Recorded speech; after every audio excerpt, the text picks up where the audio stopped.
that is something that we need to do more in the Indian setup. And I'd like to say that we've been having activities of the Indian Women's Derm Society since 2009.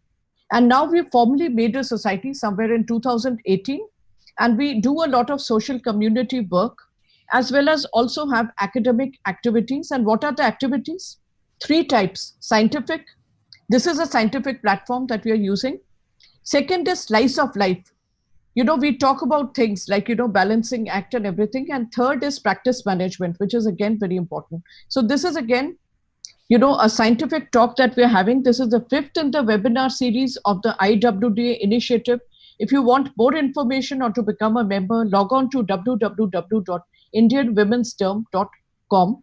And please remember, this is all about celebrating women dermatologists in our life, and also the important men dermatologists. All those who support us, please be with us. You are the cream, you're the best. So I'm now going to introduce a very interesting panel that we have. And please remember, today's topic is platelet-rich plasma, its role in dermatology. And platelet-rich plasma, immediately you think of things like vampire facials. So as I was telling the panelists, I don't know how many of you in the audience have seen the movie Saat Khoon Maaf by Vishal Bhardwaj. See it now, it's there probably on Netflix. And in the end, Priyanka Chopra says that I want to drink his blood. Till today, I've been wondering, what exactly does it mean? So please see the ending and what is the inference. So Dr. Gulhima Arora, she's the moderator. Very pleased to introduce her. She's the Honorary Secretary, IITVL Delhi State Branch, and a member of ACSI Academy North. She has been the ex-convener SIT Lasers and Aesthetics, IITVL Academy, and Assistant Editor, Journal of Cutaneous and Aesthetic Surgery. She's had a lot of achievements and accolades to her name. To mention a few: Professor B.N. Banerjee Gold Medal, Honorary Fellow, Philippines Academy of Clinical and Cosmetic Dermatology, and a trainer for Allergan Medical Institute. She has a keen interest in injectables and threads, and is a key opinion leader for Regenera Active Silhouette Soft and Perfect HA fillers, and she's conducted many workshops in them. Well, she's been a part of the Indian Air Force and medical advisor for Martyr Flight Lieutenant Mahesh Trikha Foundation.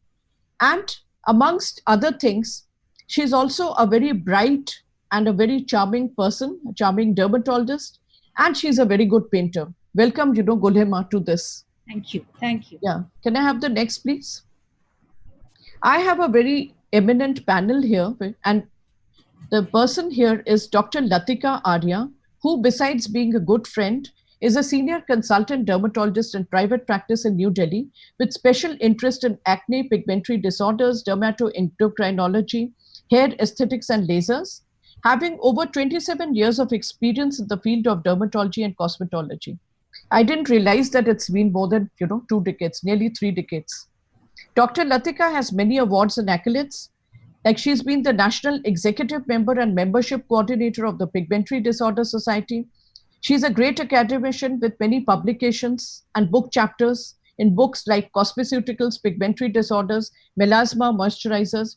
She's also the Secretary of the Indian Women's Dermatologic Association. In her interest, she believes in a holistic health program and on nutraceuticals, cosmeceuticals, and all that. Her home is very much like, the health food rounds, and I've been there. Welcome, Latika, to the show. Next, please. So we have none other than Dr. Rajita Dami Shetty, who's an additional medical director, Oliver chain of 22 hair and skin clinics, Hyderabad, Bangalore, Chennai, Kochi, and Vizag. She's been the former national convener of ITATSA. You're all aware of ITATSA.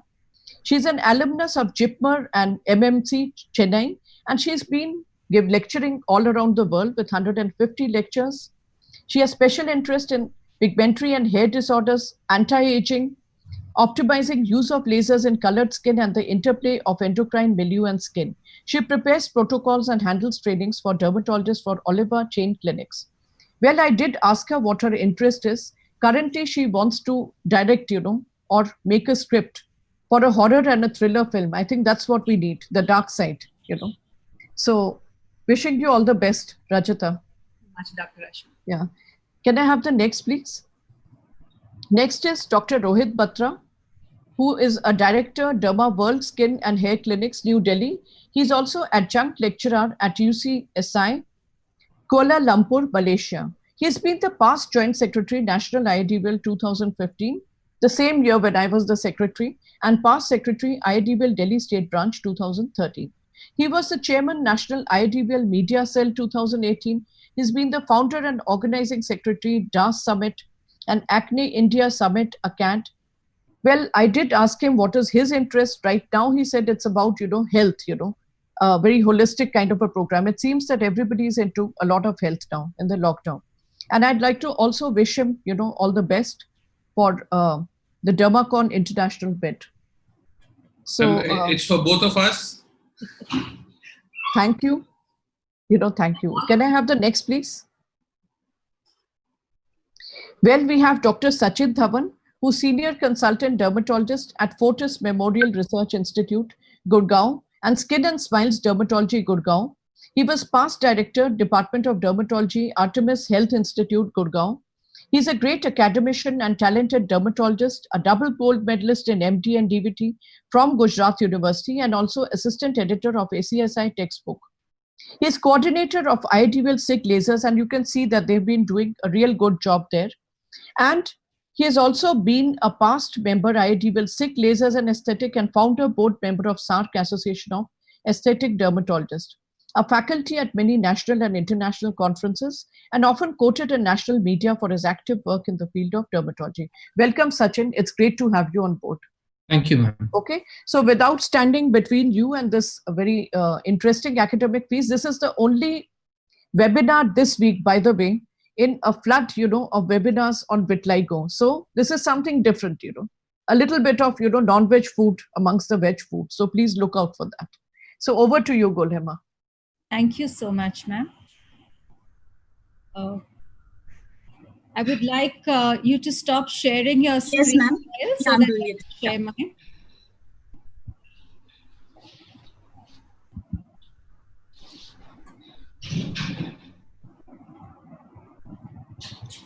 All right. So is my screen visible to all? Yes. Yes. So good evening, everybody.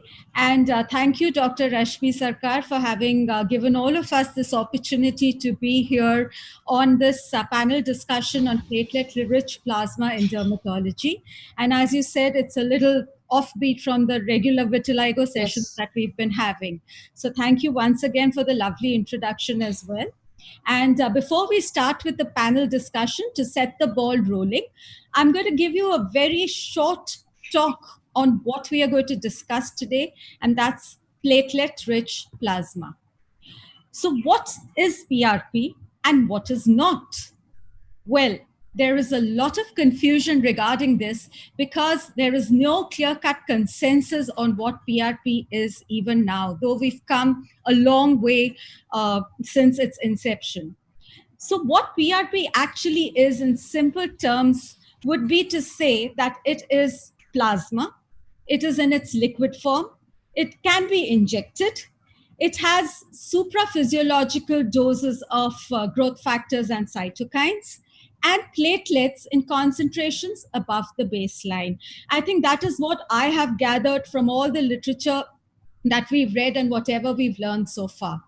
And what is not PRP? So when we talk of gels, concentrates, when we talk of growth factors, they are not PRP because you can't inject them. You would associate them more with a solid state, and it's not really plasma. So when you talk of PRP, keep these things in mind. So it was this great man, Dr. Marx, who proposed a working classification of what PRP is. And he described the number of platelets to be 10,000 in a microliter of plasma that would qualify it to be called as platelet-rich plasma. And please note that he has mentioned that it should be in over 5 ml of plasma, which is important. And this 10,000 would be somewhere around 5 times above the baseline. This was proposed way back in 2001, and a lot of us still consider this to be a baseline, but it's not to be. We've come a long way, And there are a lot of new understandings that we've got, and this no longer really holds true in toto. So when you talk of concentrations, you're talking of volume, and hence one good thing that he did was mention the volume. Now, what PRP has is a lot of growth factors, but there are 7 native growth factors in it, which are listed on this slide. Many of us do talk of insulin growth factor, or IGF also, but it's not one of the 7 native growth factors. And these are the ones that are actually there, bringing out the maximum mechanism of actions in all the indications it is used for.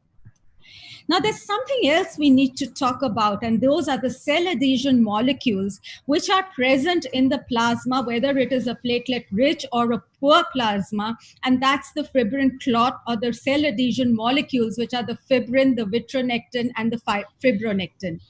And these are actually good to have in your injectable plasma because they form a scaffolding for the cells, whether it's just platelets or platelets plus leukocytes, and help in release of the growth factors over a much larger period of time, say over 7 to 10 days, rather than just having it over 3 days if you do not have a fibrin clot. Now, these cell adhesion molecules in the clot, mind you, are in the physiological doses. So we are not talking of a fibrin glue here. It's just these adhesion molecules that would be normally present in any fibrin clot. It's only the platelets that are increased in number. Okay, so there is a lot of confusion regarding what anticoagulants also to use for PRP, but the standard one that is used is acylcitrate dextrose adenine, because that gives the most the pH of the plasma, which is closest to that of the whole blood, hence maintaining viability of the platelets. And it's also one anticoagulant that gives the maximum metabolic needs to the plasma. Citrate phosphate dextrose is a close to ACDA, but it's 10% less effective than ACD to give the nutritional needs to the platelets. Hence, it's not as effective. Trisodium citrate has been tried. There have been citrate tubes that have been used, but it stings a lot and the pH is alkaline, and you're always worried about bacterial contamination. EDTA, we all know, disrupts membranes and hence definitely not a good anticoagulant. Now, if you're not using the commercial kits as a device to make your PRP, then you have calcium chloride or thrombin as activators.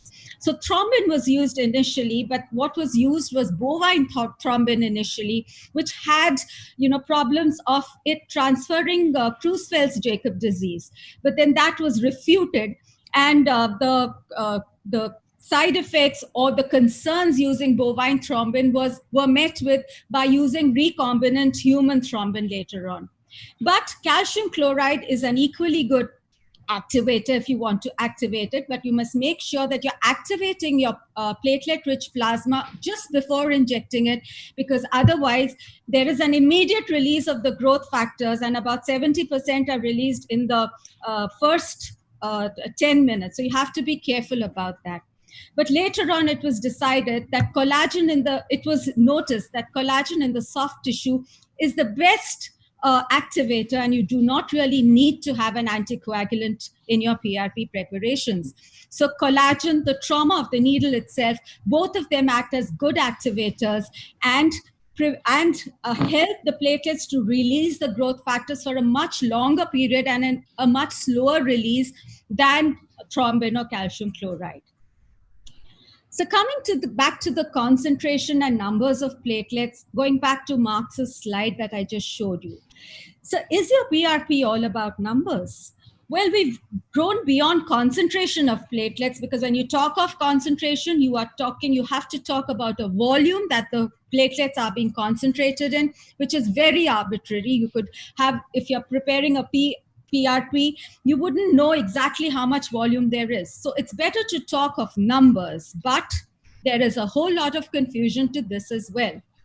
Well, Dagralon et al. Reported that the number of platelets does not always correspond to the growth factors or to the quality of the PRP that is being formed. So concentrate more on the quality that is being formed than just the numbers or concentrations. And there was a study that said low concentration of platelets, which were just 2 lakh per microliters, were considered to be best for wound healing rather than a concentration of 5 lakh per ml. So this is something that you need to know that depends on what indication you're using your PRP in. If you're using it for wound healing, even a concentration of probably just 1.5 times the baseline would work. So is there a consensus? Not really. Marx says 10 lakh platelets per microliter. Anitwa, who described a pure PRP by a manual form, said 3 lakhs would do. And others discuss a concentration of 3 to 4 times. But Weeprich suggested, which makes a lot of sense. He says that each individual requires a different platelet concentration ratio. And Graziani found that 2.5 times is ideal for proliferation. So most of the studies in literature say that a concentration above around 2.5 to 3 times above the baseline is very good for proliferation. So again, depends on where you're using the PRP. Some more confusion to add to it. In vitro studies say you need about 15 lakh platelets per microliter, which was per ml, sorry, which was optimal. And again, they say 2.5 for proliferation times the baseline for proliferation is very good. But there are some things that you need to keep in mind, which we often just neglect. There are a lot of factors that influence the yield of the platelets. And if your yield is not good, if your viability is not good, or if your platelets are damaged, even if you have 10 lakh per microliter, it's of no use. So the phlebotomy factors that can impact the platelets are the draw time. So it is said that the longer the draw time, the less the platelet numbers in the final PRP. But there was a beautiful paper that showed a scatter diagram that said that within 5 minutes of draw, no matter whether you use a large bore needle or a smaller gauge needle, it really doesn't matter. The number of platelets did not change. But the shear stress when you're drawing the blood does matter. And if there's a lot of stress, you are damaging platelets. The site of blood draw it's always good to have a peripheral vein to draw blood rather than a central arterial vein. And there's a consensus on this, that a peripheral vein yields the best viability and the best number of platelets. Some of the other factors that you need to consider are the hematocrit of the patient. So if the hematocrit values are haywire, you know if it's a diluted blood, you know the platelets are going to be less to begin with itself. Weeprich et al. Said that the age and gender of a patient do not matter. Temperature, again, there are some people who say that you should have cold centrifuges and all, but the consensus now is that at 21 to 24 degrees is ideal for drawing blood. And in fact, very cool temperatures inhibit platelet aggregation and activation. You must always consider if the patient is on medication with NSAIDs or any immunosuppressants or corticosteroids or not. The hardware, the centrifuge matters a lot, not only for the G or the RPM, but also the vibrations. And a radial vibration threshold of less than 1 is what is required. Of course, the centrifugation protocols, the number of spins, the speed, etc., all are going to matter. And all the final platelet concentration of the numbers of what you're going to produce depends on all of this. So just a logical food of thought would be that I think future research should dwell more on the quality of the growth factors of the platelet-rich plasma that you've produced, and stop talking about numbers and concentrations. So if some is good, is more better? Not really. We've come a long way to the road of PRP, but there's still a long, long way to traverse. There are a lot of classifications, but what we use even now is one by Ernefest, where we talk of pure PRP, leukocyte platelet-rich plasma, pure PRF, that's platelet-rich fibrin, and leukocyte platelet-rich fibrin. Now, this is a diagram, again, in a paper by Ernefest, who showed that if you have leukocytes in the fibrin, in the top part, you can see the clot that you form if you're using a fibrin clot for, say, non-healing ulcers is better and larger and more compact if you use it with leukocytes. So leukocytes now are something that you would want in your PRP. So to be or not to be. Another confusion is whether you should have leukocytes in your PRP or and red blood cells or not.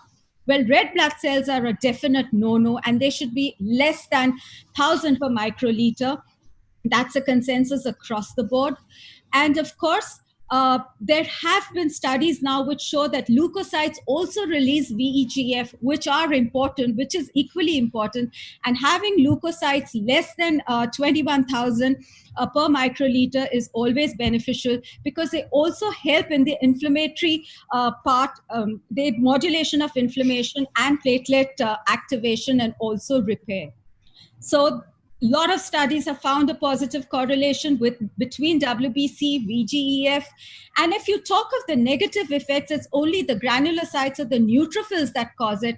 And if you're using your commercial kits, those are anyway, the gel is filtering the neutrophils below, and it's not really much of a problem with the pro-inflammatory mediators that they release.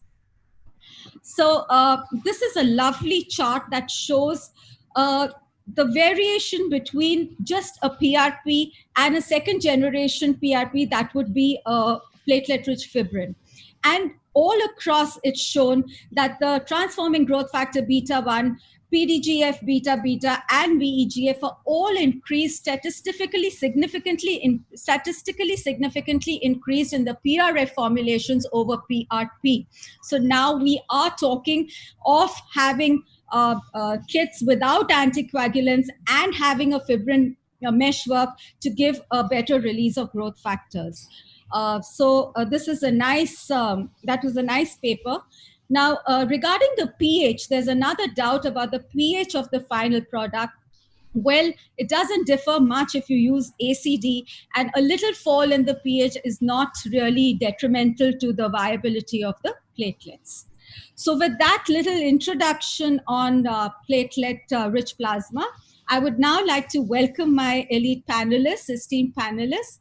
Welcome Dr. Rohit Batra, Dr. Latika Arya, Dr. Sachin, and Dr. Rajita. Hoping for a very interactive session, and let's move on.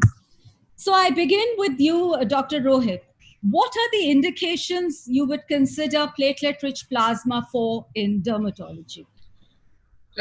Thank you, Dr. Gulima, and thank you, Dr. Rashmi, and thank you, the Women's Dermatology Society, for having us in the female-dominated society.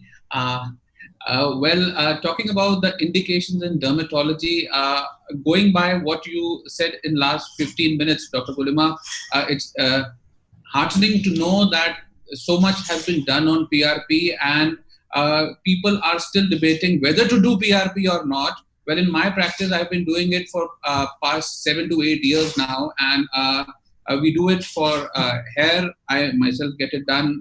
My family members also get it done because it's the androgenic alopecia that runs in our family. And then when it comes to cosmetology, you talk about face, you talk about stretch marks, and even as Dr. Rashmi pointed out that today we are having something new apart from vitiligo. I've tried it in vitiligo also, and there are some papers in vitiligo also when it comes to PRP, but there are anecdotal reports. So yes, these are the places where we have been using PRP, and in non-healing ulcers also I have tried. All right. Thank you so much. Dr. Sachin, would you like to add to the list of indications? I use it very frequently for alopecia areata of a certain grade. If it's only 1 or 2 patches, then I don't use it. But if it is threatening to become alopecia totalis, in addition to doing the intralesional triamcinolone injections, I add that, and I find that beneficial. Okay. Besides, like Dr. Rohit said, that even in vitiligo, I have used it in a few patients. I have combined it with fractional CO2. And especially in cases of segmental vitiligo, it seems to be helpful. All right. Besides, rejuvenation, scar reduction. So typically you can combine it with your fractional lasers or MNRF at the same time and alternately, and that would give you benefit. Another minor indication for me would be melasma.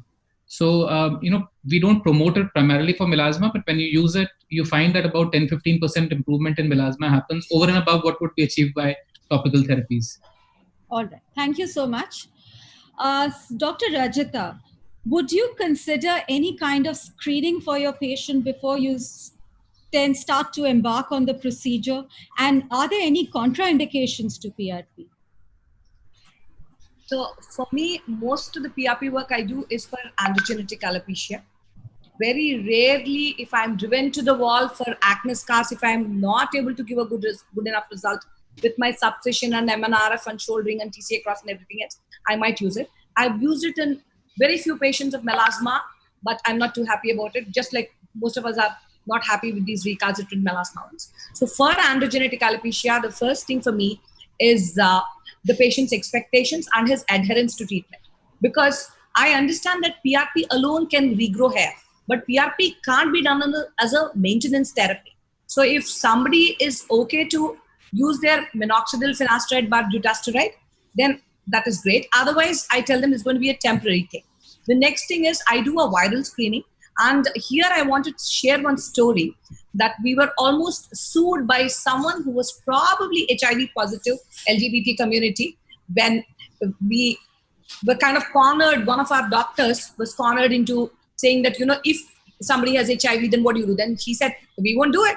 Then we kind of got into trouble. So far, I have done it for people with hepatitis B with non-negligible viral loads. But I would be a little more careful because anyway, just like with COVID, it is universal precautions. So, and honestly, I don't know if somebody is in the window period of HIV. For all you know, they might be. So I'm going to take my precautions. But the problem with treating someone who's got a chronic infectious diseases, they are on so many other medications. There's too many other confounding factors happening there. But I also make sure that their hormonal profiles and their nutritional milieu is good enough to promote regrowth.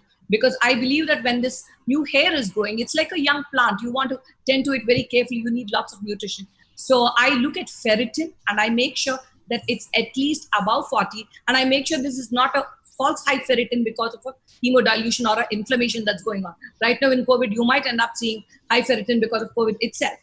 So I look at ferritin, hemoglobin, TSH. I do look at HOMA, IR as well.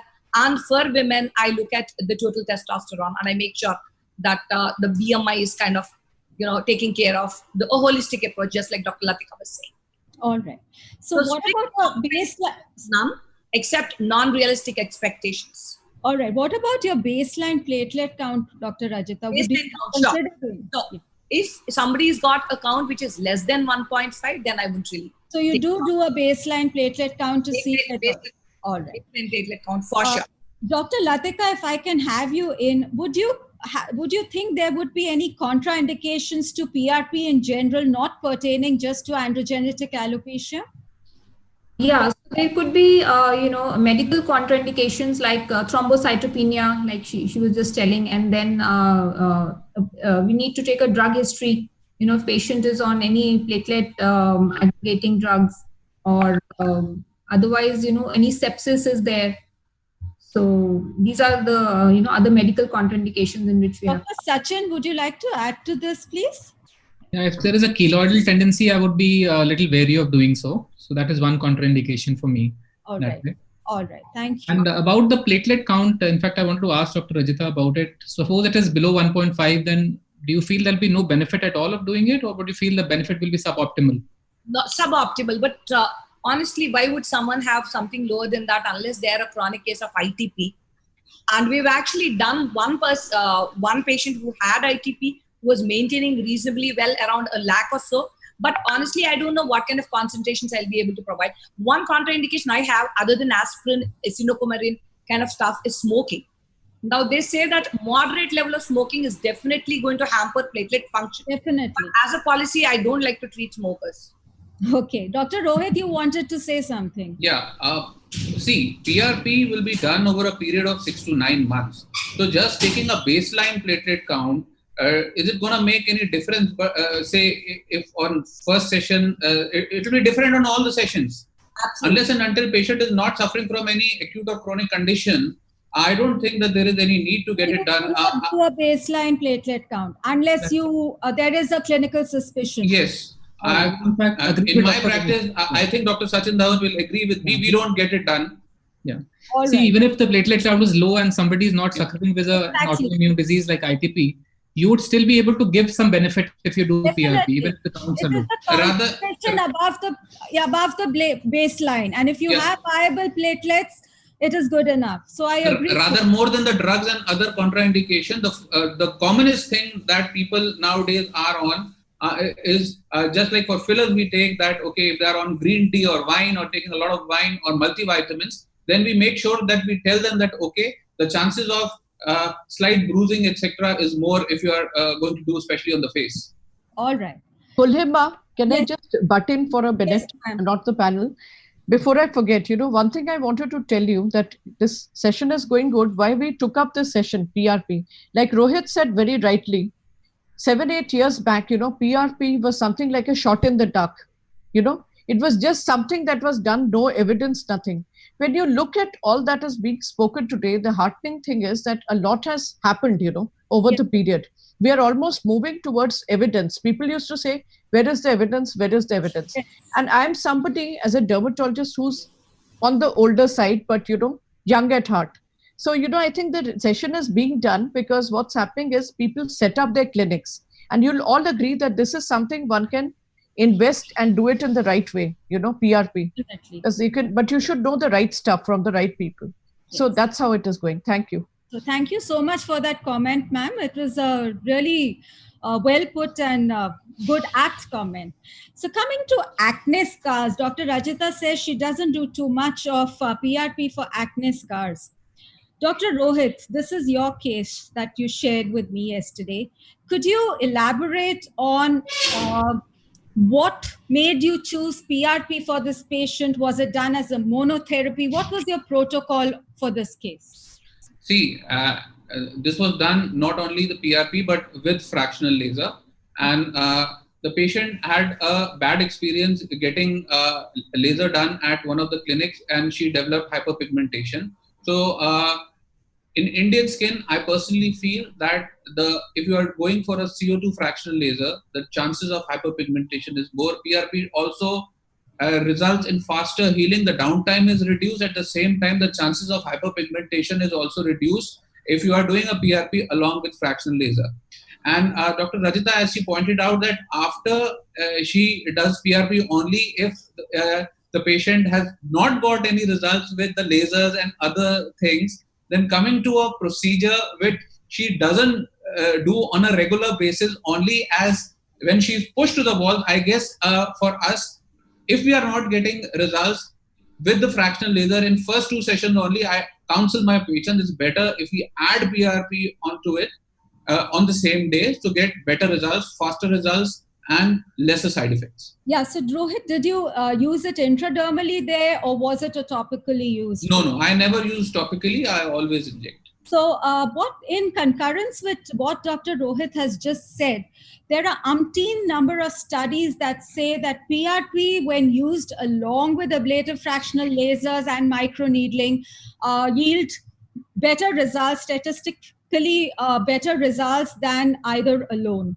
So Rohit, coming back to you again. Before I move on, Dr. Rajita, there's a question from Dr. Usha from Mumbai.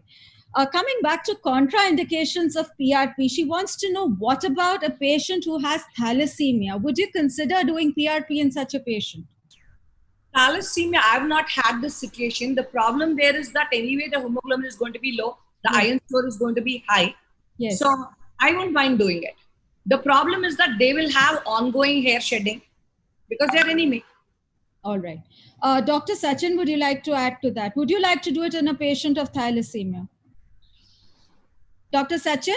Yes, please. Yeah. So a patient of thalassemia, actually, hematocrit is likely to be, as in the RBC component is likely to be low. Yes. The platelet, dilution will be more. Yes, that the is concentration exactly. will be Yes. lesser. You have to align the patient about that. Yes. All right. Also, So I think that, yes, please. You Yes. will have to discard more of the plasma in these patients, and you will probably have to take a little more blood than usual, probably a 1 tube extra. If you I use agree. I tend to agree with that. Dr. Rohit, coming back to you in your protocol, did you use a commercial device or did you use a conventional form of preparing your PRP? Because your results were really good. See, I used to use the conventional PRP, but of late, since last 5 years, I have been using the commercial PRP kit that is available because it is faster, less amount of blood is required to get the yield, and a yield, as you also pointed out, that of 2 to 2.5 is more than enough. We get decent results with these gel-based vacutainers that are the pre-filled PRP kits that are available in the market. When you talk about can you store PRP, see, a lot has been said that we used to that it's always better to have a temperature control centrifuge machines. But when you are taking the blood, it's at the body temperature, and if you are just filling it for 8 minutes and you are again injecting in say less than 15-20 minutes, I don't think that there is need of getting any temperature control device. I don't use it in my clinic, and I haven't come to know that any of our friends is using that. I guess Dr. Sachin Dhawan is also not using such thing. I don't know about Dr. Rajita, but or Dr. Latika, but most of us are using the normal centrifuge machine, the Remy machine. The only thing that more than storing of PRP, why would you like to store PRP? The patient has come to your clinic. Everyone is in a hurry. It's always better as soon as you get the PRP made, you just inject it so that you don't lose on the yield. Yeah, so there's a lot of literature on this, Dr. Rohit. It's about storing it because a number of sessions are required, etc.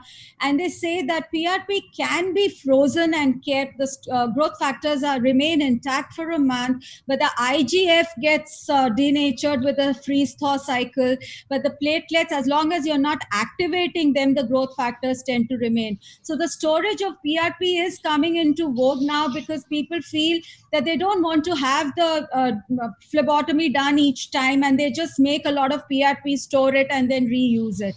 And also for indications, basically where you require a lot, probably. Yes, Rohit, please. Yeah. See, right now, before this, the panel discussion started, you only told that if the patient is giving blood, the whole procedure should be done in a minimum amount of time. Now, if you want for say 5 sessions, you are going to take blood over next 20-30 minutes. Okay, so of course there will be apprehension. The patient is, even when we go to donate blood, we are not happy. There are apprehension at times. People faint also. So taking 5 ml of blood and taking say around 50 ml of blood, taking 100 ml of blood makes, and so in an OPD. So what they basically ask, these are platelets basically that are used for transfusions. That's what they talk about when you need a whole lot of the volume.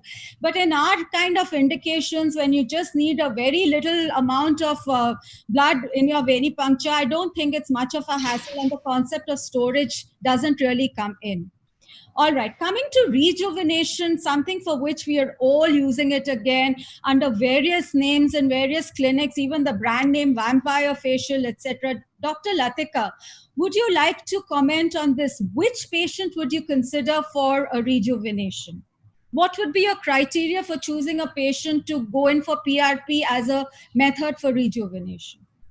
So PRP has been, one of my favorite methods in a vast variety of patients across, different age groups. So one is that, of course, coming to the indication, so it can work for just simple dull skin. It can work for open pores. It can work for blemishes and uneven skin tone. And then, of course, when the skin is loosening, like there is a bit of sagging occurring. So especially, people who are a bit skeptical of adding fillers or botulinum to their faces. So they are very open to something which is their own tissue. And, I feel that in my practice, there are a lot of people who are very happy when you tell them that this is something natural. So, but of course, it needs a combination approach. So I just tell them that, maybe you may need to combine it with other things. So it depends on the indications. So other thing is like if a patient has got multiple problems. So because PRP works on multiple indications. So somebody who has PIH and plus open pores and some pigmentation and collagen is loose, and so the skin is sagging. So it works on a multiple approaches. So that kind of patient also I All tend to right. prefer. Thank you for that. Dr. Rajita, I would just like to ask you, since there are no such objective parameters that we would have to show our patients whether their skin has been rejuvenated or not, are you going to be a little wary about counseling your patient? And what are the parameters you would tell your patient to consider an improvement in if you're going in with PRP as a modality for rejuvenation? I have to confess that I don't really do PRP for rejuvenation. Okay. It does improve skin quality, I'm convinced. But ever since the skin booster injection has come, Yes. so totally whatever ideas I had about PRP for rejuvenation, I've given up. So But I there's a world of difference in the cost factor. We're coming to skin booster injections and PRP. sure, but then you do that once in 9 months. Here, you'd have to do it every month for a few All sessions. right. So All right. finally, I believe it kind of adds up. But we used to have this device known as Vizia. So it would take these very nice standardized pictures, and it would also do all kinds of fancy things. It would measure the depth of the creases, and it'll show you how many. Hydration level and all of that. So all that. So that was something that we used to do, but it stopped working. We can't get back the software. So I try and take decent pictures, and lots of times we are able to demonstrate in that. All right. Dr. Sachin, this is your case. Could you please elaborate on how you proceeded with this patient and a little about the protocol, please? This patient basically had sagging and especially mid-face hollowness was there. And she was not somebody who wanted to invest into doing fillers because that was beyond her budget. She was also not willing to do something like a HIFU or a monopolar radio frequency for firming. So we did a double spin PRP for her with indigenous tubes, so the cost factor came down, and also did near infrared therapy using a platform that I use, which basically has 900. 900 is a wavelength that is there, which causes heating of the skin. So I did near infrared therapy, and in the same session we did PRP intradermal injections that were done. They were done once a month, and in 6 sessions, a fair amount of firmness was seen and fair amount of mid-face filling. So this is somebody who's without any fillers, any soft tissue augmentation has not happened in this case. So she was fairly happy with this. Yes, it's a good result. Thank you for this. So you've already spoken on that.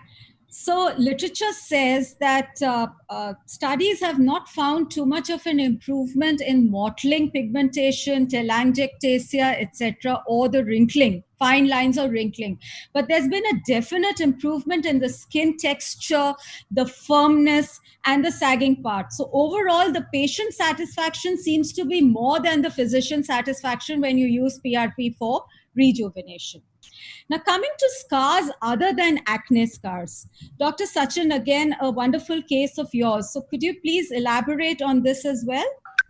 So this is a lady who was about 27 years of age, and she had this burn scar from childhood. Like when she was 5, there was some, tea spill that happened, and she had not treated it for almost 18, 19 years. And when she came in, she had her marriage, which was actually not getting fixed. And she wanted to get rid of it as quickly as possible. And she was also from out of town. So I tried to, maximize the result and minimize the time required for it by combining different modalities. In this case, I did a fractional CO2, fractional erbium glass, and PRP in the same session. The sequence was that I did intradermal PRP first, followed by fractional erbium glass, and then erbium and the fractional CO2. So, the advantage was that, as you can see, the pigmentary changes have happened, have reduced. The hyperpigmentation, erythema, both have reduced. And the scar has nicely merged with the rest of the skin, yes, which is more than what is expected with only fractional lasers.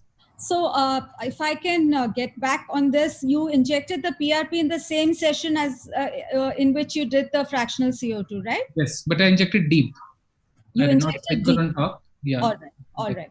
So I just want to give you a little head on this. Like we did an RCT with 60 patients with post-traumatic and burn scars and divided them into two groups, one with a fractional CO2 only and the other with fractional CO2 and PRP. And it's due for publication. And what we found was that there was no statistical improvement in the group in which we used PRP along with the fractional CO2. So both improved definitely, but we did not find any improvement with the PRP come fractional CO2 group. On the other hand, what we found was that in these scars, the pain increased a lot in the group in which we use PRP. So that got us to read more and to think that there's a central association with scars and pain, and that probably the nerves that you hit when you are doing the procedure probably are they come into play, and the pain factor is more. Yes, Rohit, you've raised your finger, please. Yeah. See, when it comes to fractional CO2 and PRP, 2-3 things one needs to take care. Fractional CO2, if you are going very aggressive, has a downtime of 7 to 10 days at times also. PRP definitely reduces that time. Patients who are getting it done get to go out for their normal work early when you are doing definitely with PRP. Also, the chances, especially in the Indian skin, the PIH chances reduce drastically if you are doing PRP along with. The only thing that Dr. Sachin and I differ as far as this case is concerned, or for that matter, the mechanism is concerned, is I do PRP after doing fractional CO2 and not before doing the laser. So somebody is asked that, would you do it before or after microneedling or a fractional laser, and why? Somebody's also asked that. I find that if you do it afterwards, the pain factor actually is more. The tissue is already inflamed and it'll be difficult to actually puncture through the skin. So to each their own. I think it won't make much of a difference. You can do it before or after. See, you are already giving, AMLA is there, you are using something like Prolox for CO2 patients. So they won't even come to know that if you are injecting. Moreover, if you are injecting beforehand, you are already hydrating the skin too much that when you are giving CO2, a lot of the energy goes waste because the hydration is too much. So that's why I in fact pointed out that I inject very deep, because when you go to the deeper dermal layers, then there is not that much hydration that immediately happens. And frankly speaking, our fractional CO2s and all, they go to a depth of 1 millimeter under the skin. They don't really reach the deep dermis as much. So, but I think either of them can be done, and eventually the results would not matter so much. So thank you, boss. At least this time, boss is not always right. The quotation that is there from our college doesn't hold true. We have a long way to go, Rohit. So in our study, we had also found that the erythema part had increased in the patients in whom we used PRP, and what we used first generation PRP. And the postulation was that the pro-inflammatory cytokines probably were at play to cause more erythema. Dr. So there's I want to ask you one thing. What were the objective parameters that you judged the RCT on? How did you exactly judge in terms of, because it was a patient observer scale and a physician observer scale, Dr. Only. So it was subjective only. It was not an objective thing that you were doing. No, so the PSOAS scale is more of an objective scale that we used. It's more of an objective thing, and the erythema and pain, of course, pain is very subjective. Erythema, of course, we could see.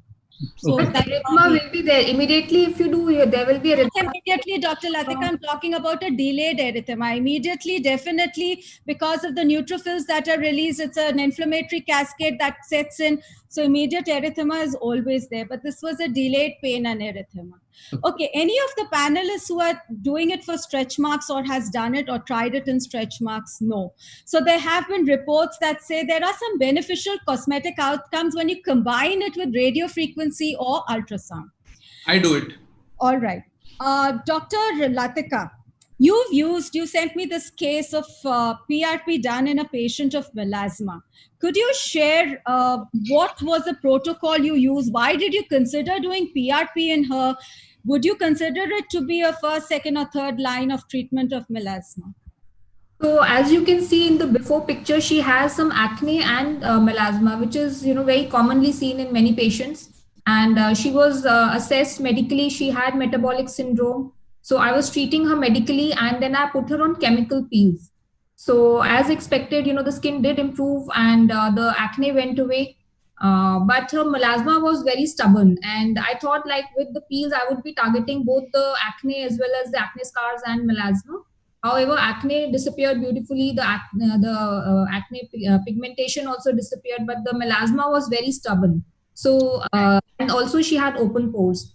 Plus, she was also worried about her skin wrinkling. So then I thought to start PRP for her, and we did 3 sessions, one every 6 to 8 weeks. And so after that, like with one session only, she started noticing an improvement in the texture, the glow of the skin, and the firmness of the skin. So she herself, wanted to continue even after 3 sessions. But like this is the result after 3 sessions of PRP. All right. So coming to non-healing ulcers, have any of us as dermatologists treated non-healing ulcers with PRF? Dr. Rajita, could you give us your experience, please? So I've used it for, I've not used PRP, I've used only the PRF.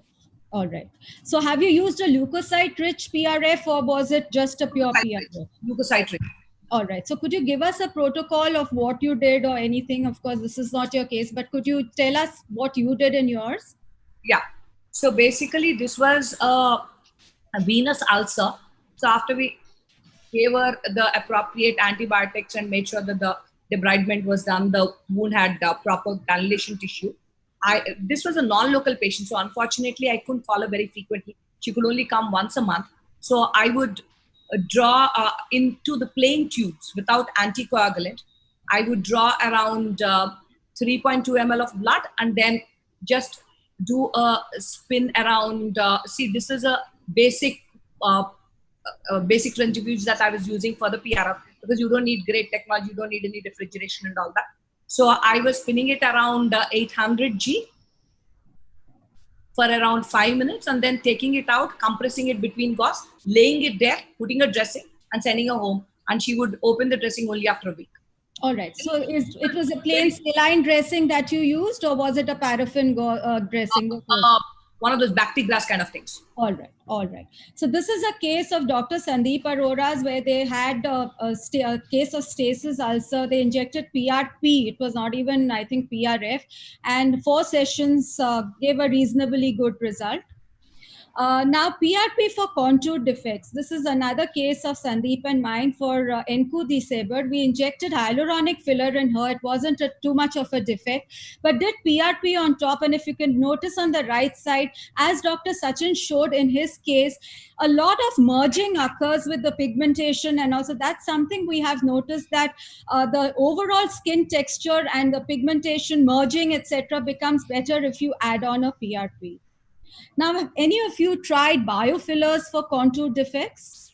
This is something that is being taught of a lot now. Dr. Sachin, have you tried it?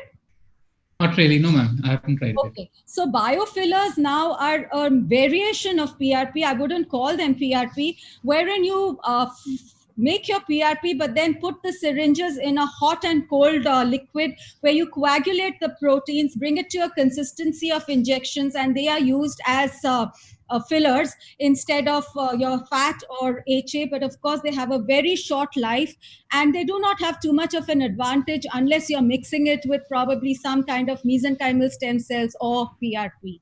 Now, coming to the most widely used indication in dermatology of PRP, androgenetic alopecia.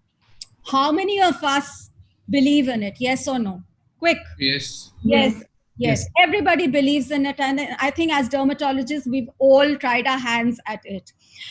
Dr. Rohit, what is your criteria for choosing a patient? Quickly, please. See, we have to make sure that we give the realistic expectation to our patient. PRP cannot grow new hair. So even for a grade 5, 6 guy of androgenic alopecia. The grade that you see first, what would be the maximum grade at which you would attempt PRP as a monotherapy? See, not as a monotherapy in any of the patient. I tell my patient, it acts like a fertilizer. If you are using, as Dr. Rajita also pointed out, that you are using minoxidil, you are using finasteride.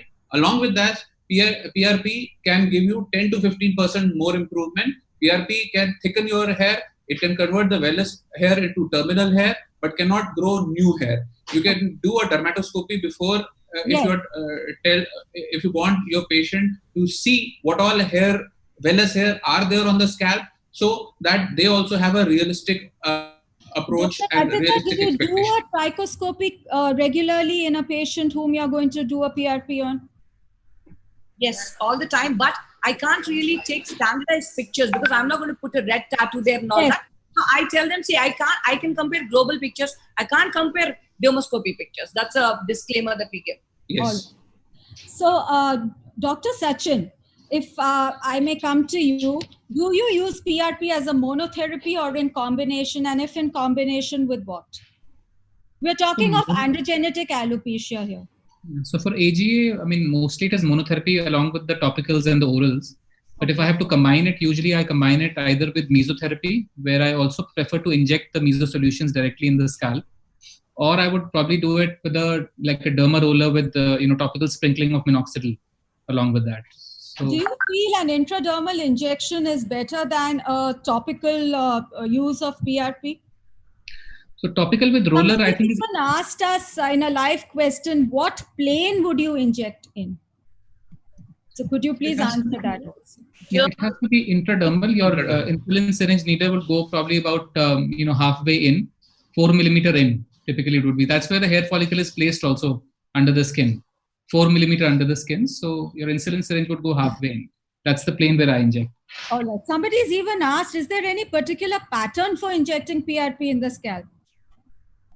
No, you would cover the whole area with a gap of about 1 centimeter to 0.5 to 1 centimeter apart. Would you have adequate amount of plasma to cover the entire scalp? Usually a 5 to 6 ml is usually enough, ma'am. Yes. We usually cover the crown area, so 5 ml is enough.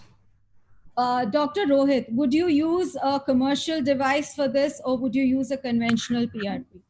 As I told you, I use commercially available kits nowadays, and one has to be sure that what we get is around 2 to 2.5 times yield of platelets. That is more than enough.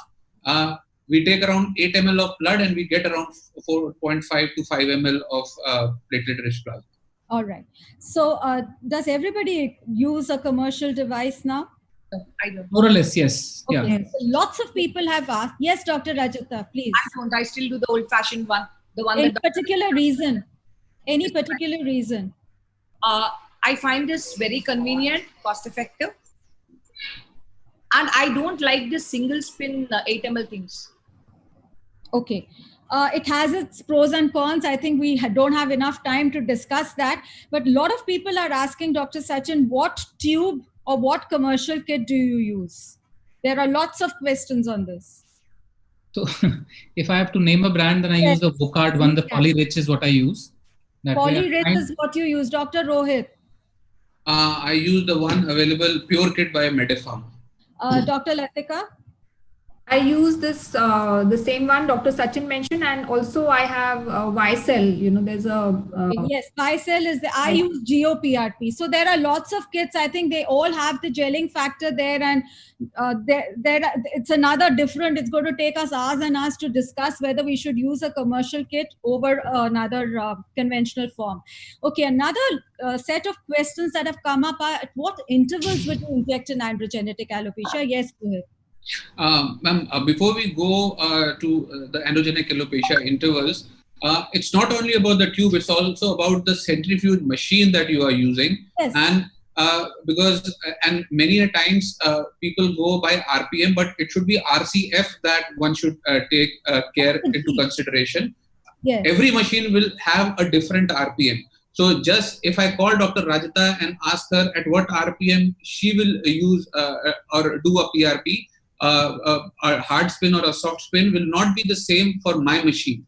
So you have to make sure that a RCF of around 1700 is required. With in my machine that I use of Remy 83 is somewhere around 3200 RPM will give that. The other thing is that whether you are using a angular machine set in your centrifuge machine, what diameter is of the centrifuge machine, and whether it is the angular or the floating machine. If it is a floating machine, the yield will be less. If it's an angular machine, the yield will be more. The chances of WBCs coming in a floating machine is much more. Now that we know that, okay, we can use WBC, but the lesser they are, the better it is. So it is better if you use an angular thing. The cost is not the different, but when you are buying the machine, you must talk to the manufacturer, the distributor, that okay, you want it for PRP and nothing else. It's not for a lab. So you don't go for a free floating, but go for an angular one. All right. Gulima. For that input. Gulima. Yes, Rachita. The length of the tube also makes a difference. Even with the same RPM, suppose you use a different kit sometimes, you will have to recalculate. Because it's the radius that you measure from the rotor to the center of the tube. So all that matters. I agree. But coming back to our AGA, Dr. Rajita, what are the parameters you assess for improvement? For improvement? Yes. What would be the primary parameter that you would consider for improvement, objectively? I look at global coverage. All right. So that would indirectly mean that you are talking of the number of hairs per square centimeter. No, need not be, because if a are you talking of the density and thickness of the hair also?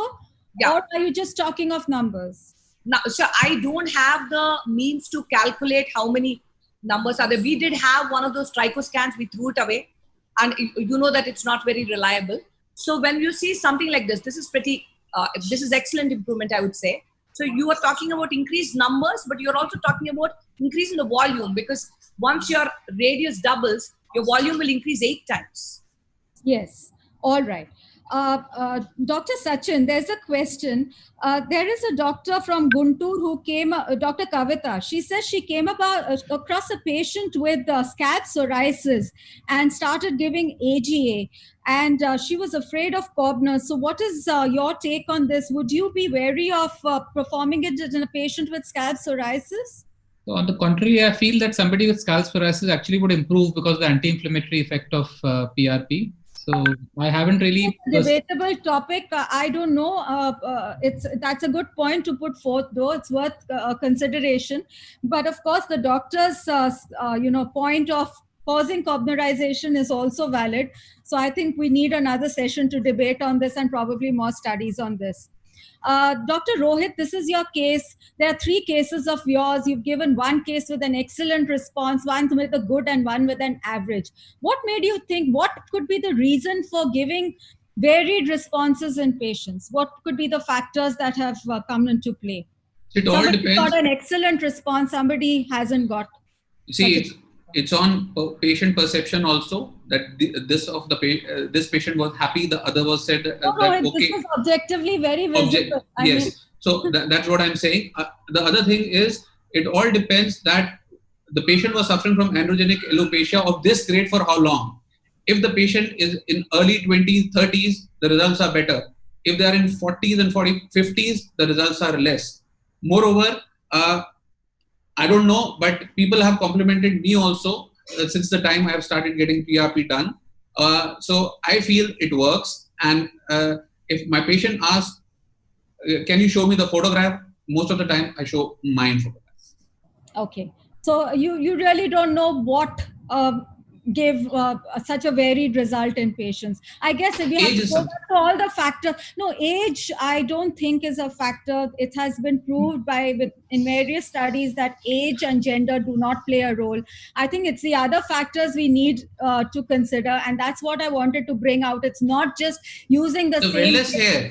See, the wellness hair has to be there to get results. So if someone there who shouldn't be complete fibrosis, so an earlier grade probably, all that is there. Yeah. Yes. So that's what the age matters. Factors that come into play, the mechanisms of action with which PRP play a role in AGA are listed here.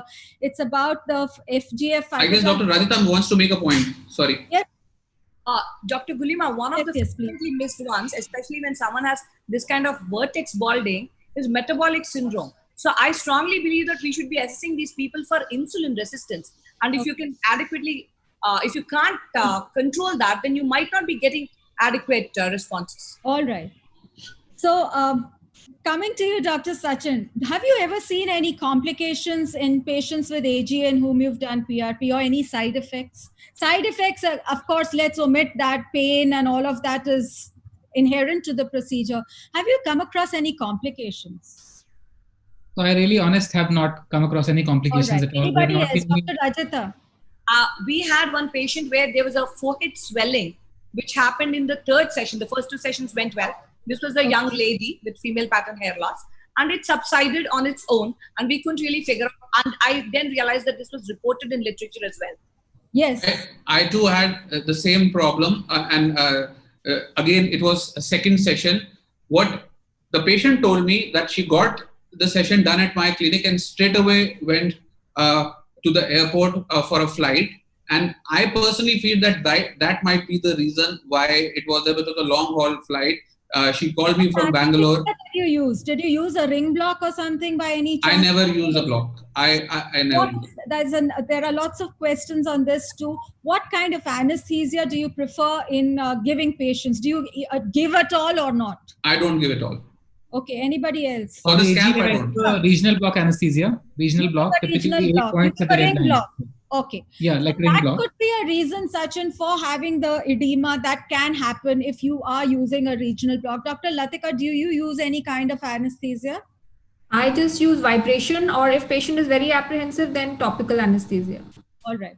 I personally am not fond of topical anesthesia. I'm also like Rohit. I think I just don't like to give any anesthesia. PRP shock. Have you come across it?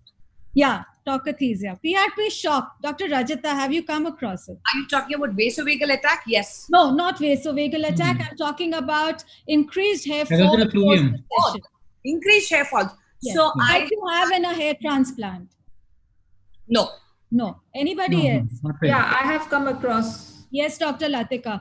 So in how many patients, what percentage of patients would you think? Not many.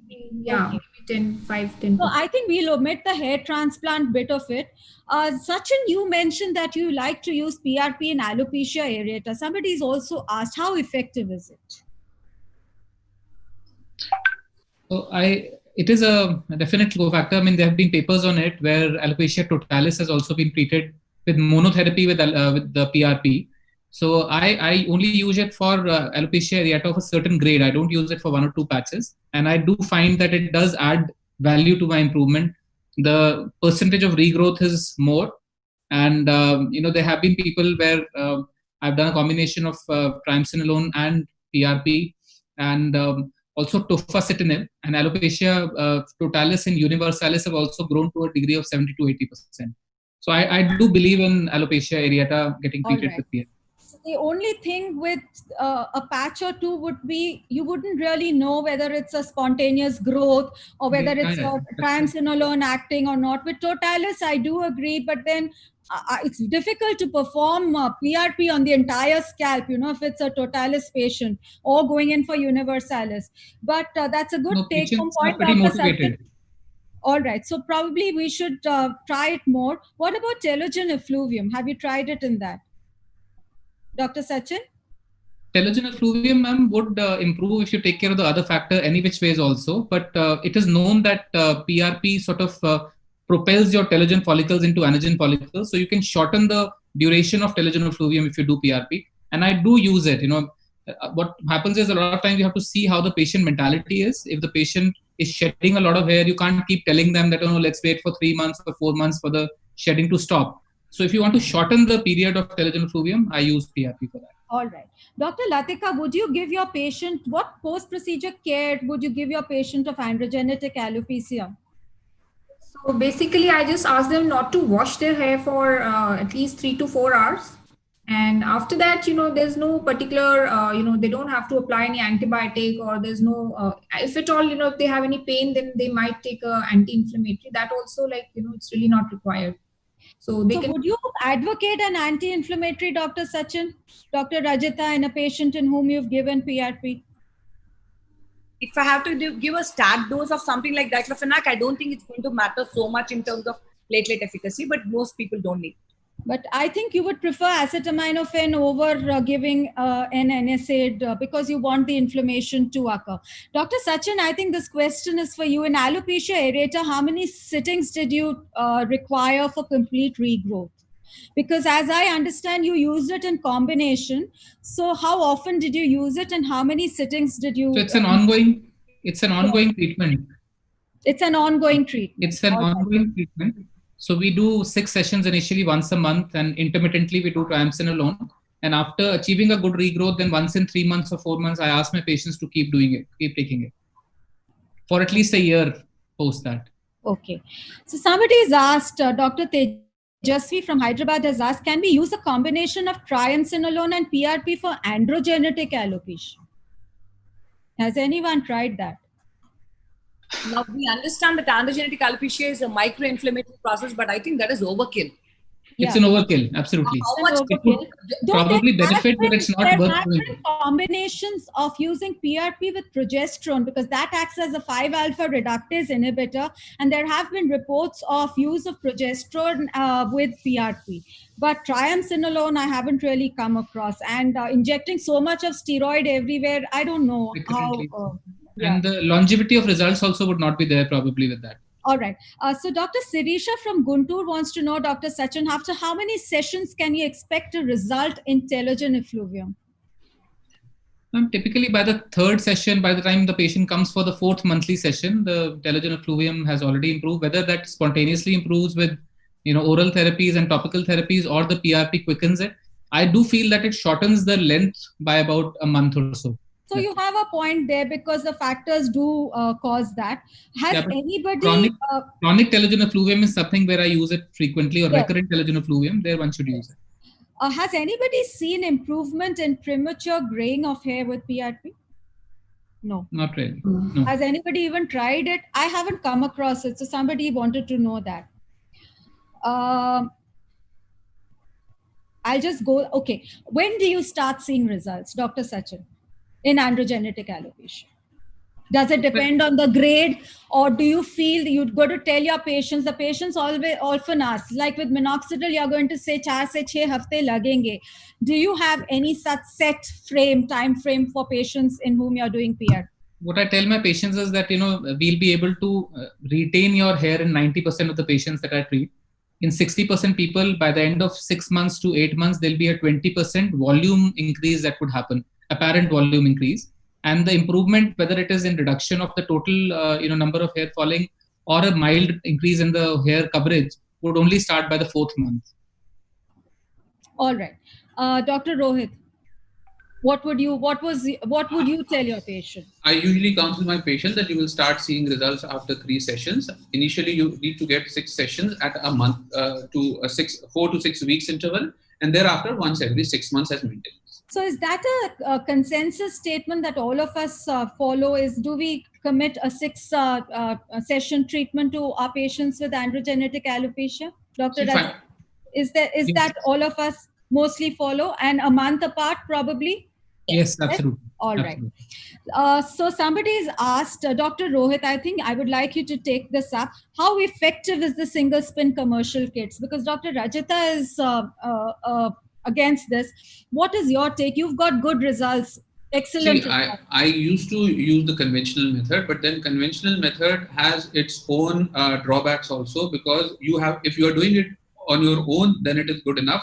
But if your technician is doing, you are not around, so they might escape, they might change the settings, and then if you don't get yield, you don't know what the patient is going to get. Moreover, it's a long, tedious process. In a single spin method, it's only 10 minutes that is required. You know that nothing can go wrong if you have put it in the vacutainer, in the kit, and it's at the desired RPM for that much amount of time, and the patient gets good results. I'm happy with that. Okay, Dr. Rajita, you use the conventional method. Do you activate the PRP? Yes. I used to at that. Sorry. Dr. Rajita, what do you use to activate it? Calcium chloride? All right. Do you think it is necessary? Somebody's asked, is it necessary? Does it make a difference whether you add CaCl2 or not? So for androgenetic alopecia, it's a convincing evidence that it helps. For face treatments, for rejuvenation, acne scars, not really enough evidence there. Dr. Sachin, you wanted to say something.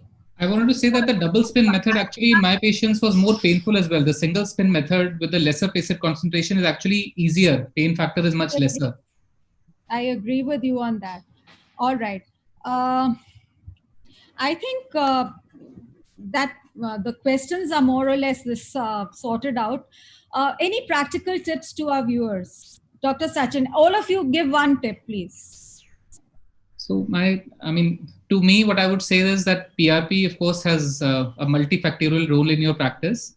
Each patient walking into your clinic is actually a patient of PRP. So look at an indication for PRP. Indication of PRP. So you have to look at the indications for that, be it starting from head to toe. You'll find one indication for PRP, and it's a wonderful tool. So it's a full body examination that you have to do and prescribe it for something or the other. Dr. Latika. Gulhima, I think we'll have to. Yes, ma'am. I want my last question now. It's Dr. very exciting and it can easily go to 2 hours actually, but I think people it can go on. Dr. Latika, any practical tips? I would just like to say that, we can't ignore PRP now. Like some of us may have doubts for many years, but like now the time is there with, we really can't ignore, and there's a lot of evidence to prove that it works. Dr. Sachin, the pandemic and PRP, that's our last question. What is your take home? Of course, somebody who has an active infection or somebody who's recovering from it, one would not do it. But otherwise, it's it can be comfortably done, ma'am. That way. What precautions would you take? Universal precautions, Dr. Rajitha? So PRP for the scalp, if somebody happens to be an asymptomatic viral shedder, is absolutely safe, because as long as your patient is keeping his or her mask on and you have your N95 and you protect your eyes, that's pretty good. For the face, it's riskier because the patient's mask has to be off. Now, let's assume the patient has viremia when you draw the blood. As long as you don't have a needle stick injury, it's going to be fine. So this is probably one of the safest things you could do in COVID times, alopecia, androgenetic alopecia PRP. All right. So thank you so much, panelists, for that very, very enlightening discussion. And sometimes you have to travel a long way to find what is near. I think that holds so aptly for what we've discussed today. Thank you, Dr. Rashmi Sarkar, for having all of us here. And thank you, dear viewers. Good evening to all of you. Thank you. I think it was a real pleasure. Dr. Gulhima and Dr. Rashmi for having us all here. And it was a wonderful discussion, very well moderated, Dr. Gulhima. Thank you so much. It was wonderful. Yeah, because I think it was a real pleasure, because I think lot of very subtle points have been brought about, and I hope to get feedback from the viewers. Please give us feedback. You can write at indianwomensderm@gmail.com. I repeat again, indianwomensderm@gmail.com, and we'd love to hear from you. And Dr. Gulhima, I'm sure that we could have easily gone on for another 1 hour. Any more hours. Yeah, any one more hours and all. Thank you. Thank you so much. Thank you. Yeah. Thank you, Rohit. Thank you, Latika, Dr. Latika and Sachin. Thank you so much. Thank you. My pleasure. Thank you, ma'am. Thank you, Dr. Rashmi. Thanks for having us here. Doctor. Yeah, it was great. Thank you, Payal. Thank you, team. To all the doctors. Thank you, ma'am. Thank you, all the doctors, for sparing your time. It was a wonderful discussion. Thank you. Thank you. Right. Thanks a lot. Have a great evening, You rest too. of it. Yeah.